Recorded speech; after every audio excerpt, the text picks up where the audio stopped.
Hi, Tamakis back again, hopefully in focus this time, to talk to you about the one idea that may change your acting forever. So, sometimes when I'm trying to pull a more dynamic performance out of an actor, they may argue with me a little and say, my character would never do that. It's not realistic. And I'm like, not realistic? What do you mean? And they're like, my character would never do that in real life. And this is when I have to stop things and clarify what our goal actually is. So let me ask you a question. Is our goal as actors to depict what is real or what is true? What are we trying to achieve? Now, to most people, true and real mean the same thing. Look up true in the dictionary and you'll most likely come up with the definition real, and vice versa. But for the actor, there is a more precise definition of these concepts, which can really change how we approach our roles for the better. So let's go back to the definition of real. Let's define real like this. Real. Objectively existing and occurring as an actuality rather than imaginary.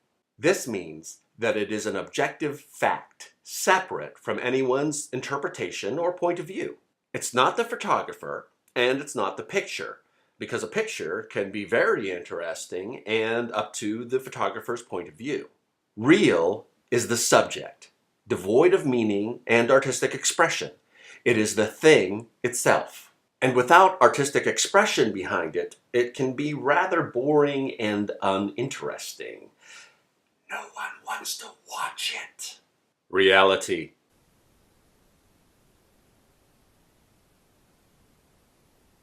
Reality.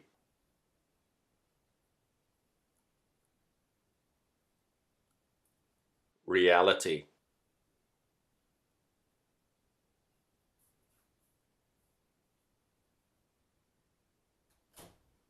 And contrary to what those reality shows want you to believe, reality on stage or on film is not even possible. Let me explain. If you were to take a real 2-hour snippet of my life and put it on stage or on film, you'd probably have to include this, and this,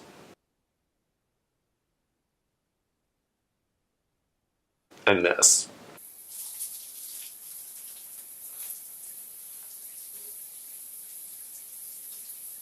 Because that is reality, right?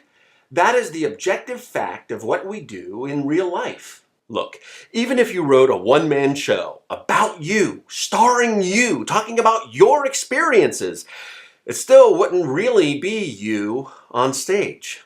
At least not the you we would meet on the street. It would be a heightened, artistically truthful you. A you that captures our interest from beginning to end. A you that we would want to pay for a ticket to see. And that's the thing about reality. We don't go to see plays and movies about it. Otherwise, we would just watch security footage all day. No, what we want to see is the truth in our acting, not the real. So let's define truth. A faithful and authentic representation of actual objects, characters, and actions.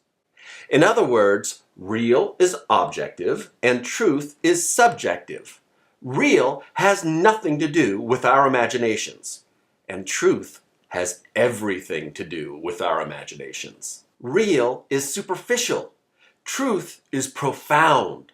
Real is boring. Truth is exciting, interesting, and draws our attention. This reminds me of a story that happened to me once during a rehearsal for Antony and Cleopatra. I had the small part of an attendant, and I had to deliver important news to Antony.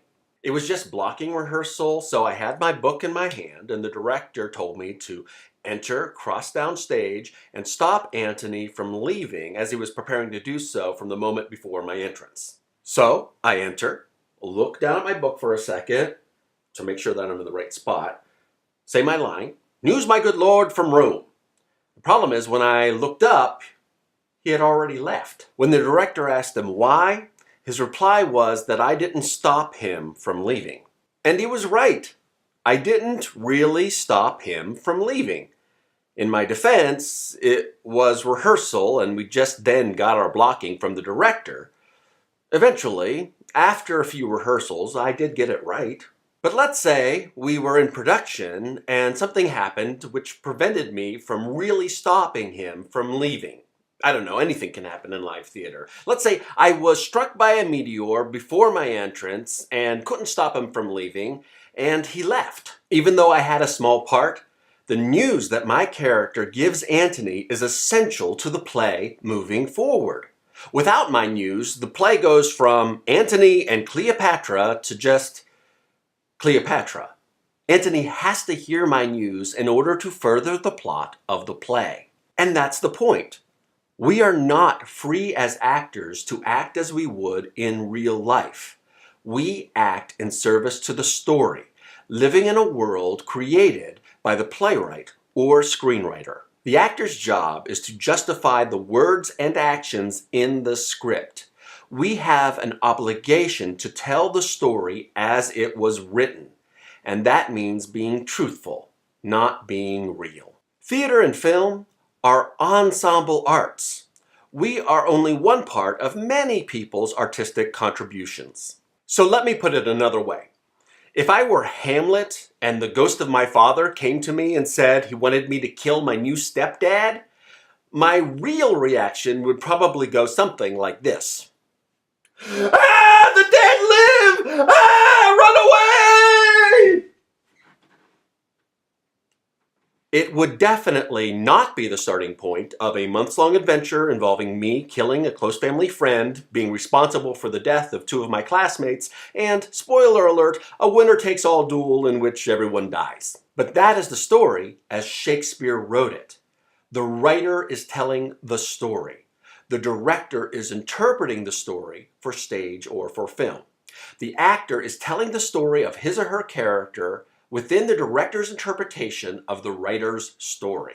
In order to do this, the actor must have a strong sense of what is artistically appropriate in each moment that the character is living in the story as a whole. Actors must think of themselves as artists, seeking and portraying a higher truth using their own personal sense of creative individuality.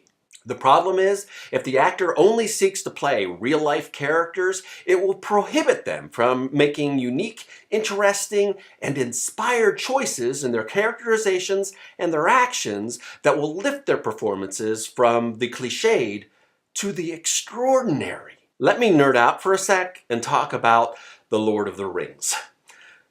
Hobbits don't exist. The One Ring doesn't exist. Neither do dragons, elves, orcs, or any of the other awesome stuff from that story. So why does it resonate with us so much? Maybe because it reflects a higher truth about how power corrupts and about how family, friends, and the simple things are worth fighting for. I think I'm going to cry. A story, no matter how fanciful, only resonates with us if we recognize a higher truth about ourselves and or the human experience as a whole in that story. We are innately drawn to a feeling of truth. That's kind of why stories get told in the first place. Let's take a look at some of these great performances. It makes you behave like the village drunkard in some early Irish novel. Total loss of all basic motor skills. Blurred vision, no balance, numb tongue. The mind recoils in horror, unable to communicate with the spinal column. Which is interesting because you can actually watch yourself behaving in this terrible way, but you can't control it. I'm your wife, damn it! And if you can't work up a winter passion for me, the least I require is respect and allegiance.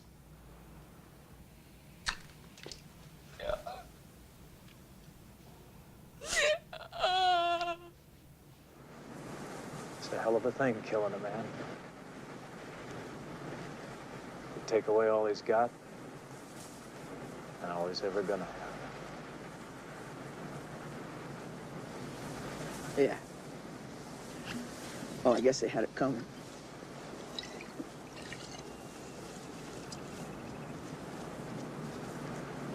We all have it coming, kid.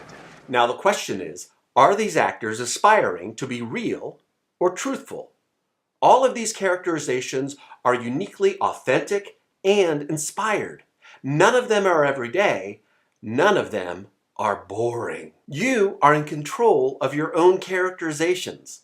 There is no right way to portray a character. You must develop what Michael Chekhov called a feeling of truth in your characterizations.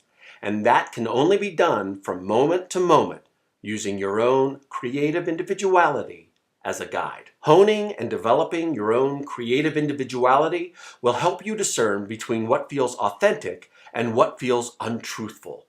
And you can still be truthful while creating performances that are inspired, inventive, unique, and extraordinary. Michael Chekhov said, "I believe that we are all geniuses, but we don't know it, and we are afraid of it, and believe that we cannot do this or that because of inhibitions, underdeveloped imaginations, etc. Therefore, we have to use cliches." The irony is that trying to be real in our performance makes us less real. We get stuck playing a cliche of what our performance is supposed to be instead of making our own choices and playing each moment in a way that is uniquely truthful to ourselves as artists and to the audience as a work of art. Thanks for listening. I hope you enjoyed today's video. If you did, please like, share, subscribe. If you have your own acting story you'd like to share, please put it into the comments. We have another workshop coming up this Saturday, March 2nd. I'd love to see you there. It's on choices. And on March 19th, on Tuesday nights at 7:30, we have a new 8-week course starting up on Intro to Michael Chekhov Technique. If you want to sign up or you just want to check us out, go to www.michiganchekhov.com. See you guys later.